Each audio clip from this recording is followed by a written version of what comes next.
well, in addition to this, but one that a specific moment, that memory that came to my mind, and that's always stuck with me. We were driving, I think, to Pittsburgh. I know it was on the highway somewhere, and we were listening to the radio, and I was sort of like zoning out and not paying attention because I was like 10 years old or something like that.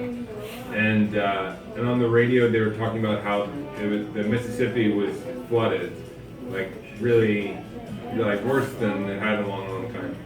And you told us that I don't know if Paul was there. Do you remember this at all? No. I might have made this up. Yeah. It might have just been me then. But that and they had mentioned that it was flooded 8 miles wide at certain points. And so you turned to me and asked me if I knew how wide that was. And you're right. And of course, as a 10-year-old, having never driven or certainly never like walked to 8 miles, I didn't know. I said no, I didn't know how long it was. You say okay, and reset the odometer. And you say okay, I'm gonna reset the odometer, and I'll tell you when it's 8 miles.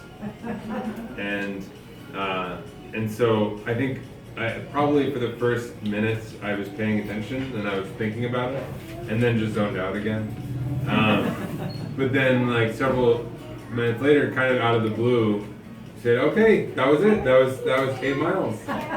And like I remember being kind of like, oh, surprised. Like I totally forgot what was happening. Like that was a really long way. Like that's amazing. And I think the kind of magnitude of what you were teaching me didn't really sink in until I was much older. But that memory has always stuck with me. And yeah, I think coming from a family, a couple generations of teachers, that was a big part of the way that we've been. I don't know.